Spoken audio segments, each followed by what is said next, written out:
à tous, je suis ravie de vous retrouver aujourd'hui pour la suite de mon vlog sur le festival de la romance à Dunkerque. Donc je vous ai laissé lors de la dernière vidéo sur la soirée qui s'est passée au casino de Dunkerque. Donc c'était une soirée de gala où toutes les autrices étaient invitées. Donc on a partagé un repas, etc. C'était vraiment super cool. Donc les dernières images de la précédente vidéo, et ben c'est ça. J'ai pas énormément filmé parce que je vous avoue que j'ai juste préféré profiter de ma soirée qui était pour le coup vraiment géniale. Et puis j'avais pas envie d'embêter non plus les gens à les filmer. Voilà, c'est pas le truc de tout le monde, ce que je peux tout à fait comprendre. Du coup j'ai fait juste quelques petites images que je vous ai insérées dans l'autre vidéo. Mais c'est tout. Et donc je ne sais pas si vous avez remarqué, si vous connaissez un petit peu les visages de différentes autrices, à ma table il y avait Eve Borelli, donc qui est quand même une autrice hyper connue. Alors donc j'étais à côté de Emily Collins. De l'autre côté il y avait G.H. David, il y avait aussi Cécile Chaumin et encore d'autres, voilà, dont je ne sais plus le nom de famille. Je connais juste le prénom mais pas le nom de famille. Mais bon, en tout cas ce sont des autrices qui sont quand même pas mal connues parce qu'elles sont publiées chez J'ai lu, chez Harlequin, etc. Donc vraiment voilà, c'était une soirée hyper enrichissante. Et je vous avoue que en fait ces autrices là écrivent des romans feel good, etc. avec beaucoup d'humour. Et en fait il se trouve que dans la vie de tous les jours ce sont des filles qui sont comme ça. Elles sont super marrantes. J'ai ri mais comme je me souviens pas avoir la dernière soirée où j'ai ri autant en fait. C'était vraiment super cool. On a fait que se marrer. Il y avait vraiment une super bonne ambiance. Donc il y avait plusieurs tables comme ça où tout le monde s'est placé un petit peu où il voulait. Et voilà, moi j'ai eu la chance d'être à cette table là. On a bien mangé et tout, c'était super cool parce que finalement ça poussait les gens à se parler, à faire connaissance, du coup à tisser des liens, etc. Donc j'ai trouvé ça vraiment super chouette. Et j'ai qu'une hâte, c'est pouvoir refaire un salon pour pouvoir revoir ces filles avec qui j'ai partagé des super bons moments, parce que voilà, il y a certaines personnes avec qui j'ai vraiment trop accroché. Je pense à Emily, à Charlie, à Jenny qui était à côté de moi, à Lindsay aussi. Enfin voilà, il y a plein d'autrices comme ça avec qui j'ai vraiment accroché et je trouve ça super chouette. Et finalement le lendemain, donc c'était la dernière journée, la deuxième journée de dédicace. C'était un petit peu mort, j'avoue. C'était dimanche, voilà, il faisait super froid. Il y avait beaucoup moins de monde du coup qui se présentait sur le salon. Je suis partie vers 13h30, donc du coup je ne sais pas à l'après-midi s'il y a eu un peu plus de monde. Mais en tout cas au matin c'était quand même assez calme. Mais ce qui m'a encore permis de discuter avec plein de personnes, dont Alfreda qui est publiée chez HarperCollins. Et voilà, les discussions ont vraiment été très enrichissantes pour moi. J'ai appris plein de trucs, plein de filons sur l'édition que je ne connaissais pas, plein de choses voilà, en coulisses, que finalement vous n'avez pas La seule façon d'apprendre ce genre de choses, c'est de côtoyer des auteurs et d'oser aller leur poser des questions. Et donc voilà, c'est ce que j'ai fait. Et comme ce sont pour la plupart des personnes vraiment super gentilles, très ouvertes et qui n'hésitent pas à vous répondre, moi j'ai pu avoir des infos que je recherchais depuis longtemps, hein. Voilà, sur certaines maisons d'édition. J'ai également appris certaines choses du fait que quasiment, enfin en tout cas parmi toutes les autrices que j'ai rencontrées, il y en a quand même un paquet, dont des très connues, qui vendent donc très bien leurs livres. En fait quasiment tout le monde a un métier à côté. Voilà, j'ai pas parlé avec quelqu'un qui ne faisait que ça de sa vie, donc écrire ses livres. La majorité ont une profession à côté, et une profession parfois qui leur prend énormément de temps. Je pensais être la seule, non je savais que j'étais pas la seule, mais j'ai beaucoup de problèmes pour m'organiser, etc. Il y a des moments où j'arrive pas à écrire et des moments qui sont plutôt longs. Et en fait j'ai découvert que c'était quelque chose d'assez général. Voilà, c'est évident pour personne. Même pour celles qui ont beaucoup de succès, elles passent par des périodes où elles ont tellement de boulot, tellement de choses à côté qu'elles savent pas écrire. Et c'est en fait quelque chose de complètement normal, parce que rares sont les autrices en tout cas qui se contentent d'écrire et ne font que ça de leur journée. Voilà, j'en ai pas rencontré. Pour vous dire, j'en ai pas rencontré, malgré le paquet de monde avec qui j'ai pu faire connaissance. Alors aussi, ce que j'ai découvert, c'est que toutes les personnes avec qui j'ai parlé, en tout cas, sont publiées dans plusieurs maisons d'édition. Elles n'ont pas une seule maison d'édition et elles conseillent toutes de ne pas avoir qu'une seule maison d'édition. Voilà, elle conseille vraiment de mettre ses billes dans plusieurs paniers et pas toutes les billes dans le même panier, parce que ça permet de voir ce qui se fait ailleurs, de voir ce qui est normal, ce qui n'est pas normal, ce qui est bien, ce qui n'est pas bien. Et c'est quelque chose que je trouve aussi positif, puisque moi je suis publiée dans 3 maisons d'édition différentes.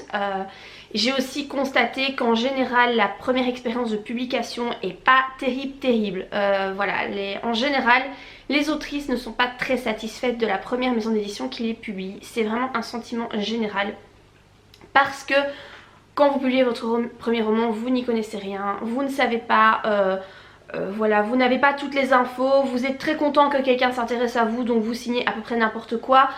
Et finalement après vous commencez à découvrir qu'il y a des choses qui vont pas, et c'est ce qui pousse en général les autrices à changer de maison d'édition et à publier leurs autres romans dans d'autres maisons d'édition. D'où l'importance aussi de ne pas signer de clause une clause de préférence, de priorité, voilà, une clause de priorité, parce que sinon vous allez être coincé. Alors évidemment, si une grosse maison d'édition telle que HarperCollins vous propose un contrat avec une clause de priorité, je vous conseille quand même de signer, hein. Voilà, parce que HarperCollins c'est quand même une maison d'édition qui est haut level, hein. Voilà, c'est vraiment le top du top. Voilà. Par rapport donc à toutes ces autres maisons d'édition là, bon moi je n'en connais que 3, là j'ai discuté avec des autrices qui sont publiées dans plein de maisons d'édition différentes, donc je leur ai demandé leur avis sur leur maison d'édition. Alors je vais pas vous l'énoncer ici en vidéo parce que c'est pas genre, ça se fait pas, voilà, c'est des infos qu'on peut pas franchement divulguer, mais de ce que j'ai constaté c'est que il y a toujours quelque chose qui ne va pas partout. Voilà.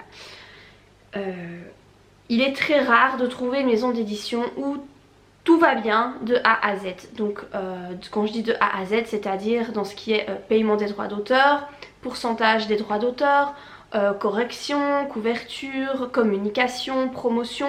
Il est très rare de trouver une maison d'édition qui est au top du top dans tous les domaines. Alors il y en a une, mais je vous la dirai pas, voilà, parce que j'ai pas envie, enfin voilà, je pense que c'est pas le genre d'info qu'il faut dire trop, mais voilà, c'est très rare, et c'est pour ça aussi que c'est important d'avoir ses billes un petit peu dans plusieurs paniers pour se faire connaître un petit peu partout.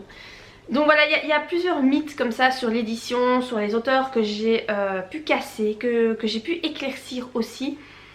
Ça m'a vraiment apporté beaucoup, et aussi quelque chose que j'ai pu retirer, une leçon que j'ai pu tirer de ce salon, c'est que c'est très important de se montrer en tant qu'auteur. En tout cas pour tout ce qui est romance. Alors je sais pas pour les autres genres littéraires, mais bite lit, romance, feel good, chick lit, voilà, ces thèmes là, c'est important de se montrer et d'aller vers les lectrices. C'est pas conseillé de rester dans son coin, voilà, parce que le fait de se montrer comme ça dans les salons, d'échanger avec les lectrices, ça fidélise aussi quelque part un public. Ça en fait donne aussi envie aux gens de vous lire, parce que si vous rencontrent en vrai, ils voient que vous êtes sympa, que vous êtes voilà, quelqu'un de cool, et ça leur donne envie de lire vos livres.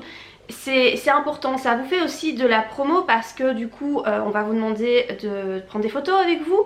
Ces photos vont se retrouver sur Instagram, sur Facebook, et du coup voilà, vous allez avoir comme ça un public qui va se créer.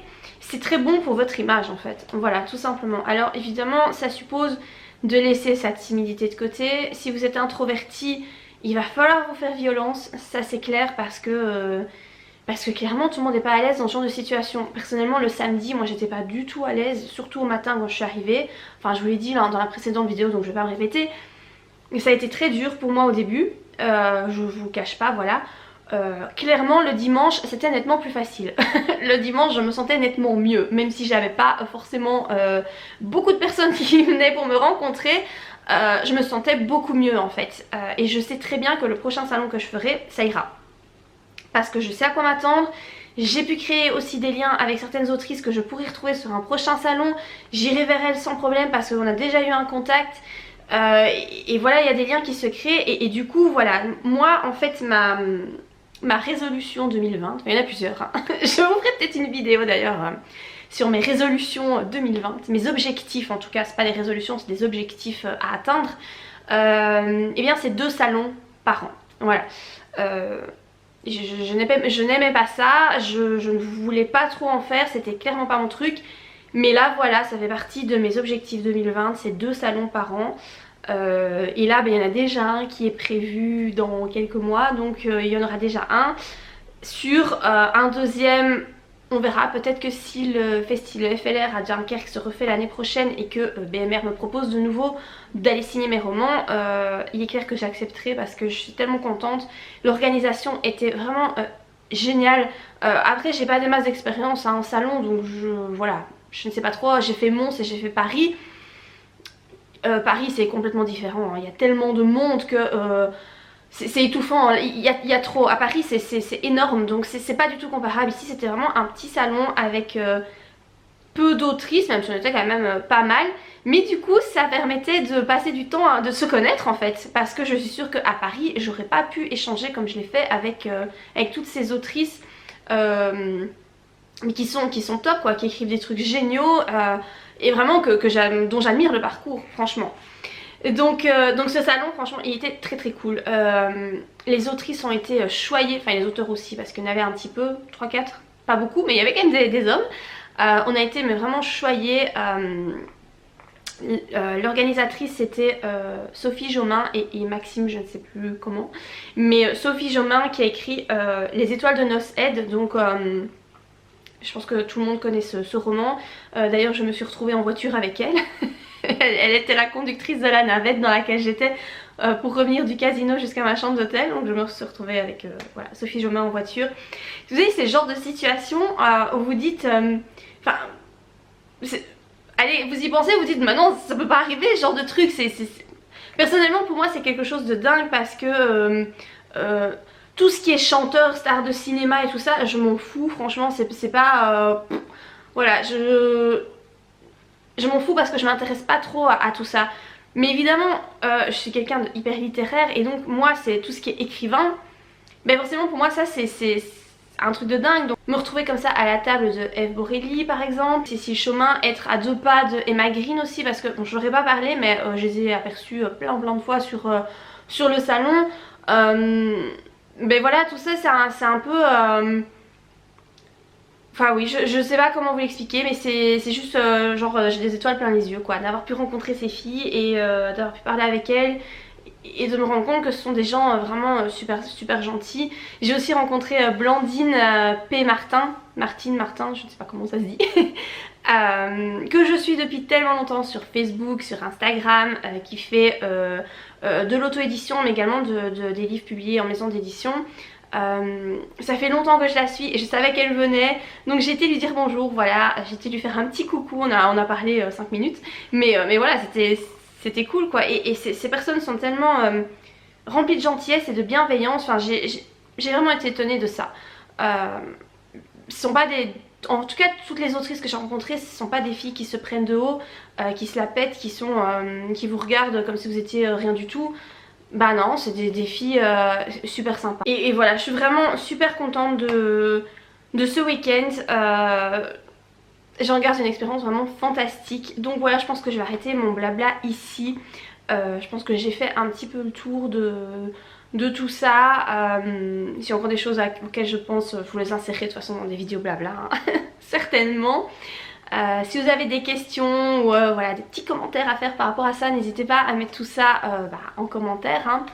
J'espère qu'en tout cas ça vous a plu, ces 2 petites vidéos comme ça un peu vlog où je vous parle de mon expérience de dédicace, voilà, qui est peut-être pas une première mais en tout cas qui est quand même assez inédite, hein, puisque je suis pas du tout habituée à ça. J'espère que ça vous a plu de me suivre dans cette aventure.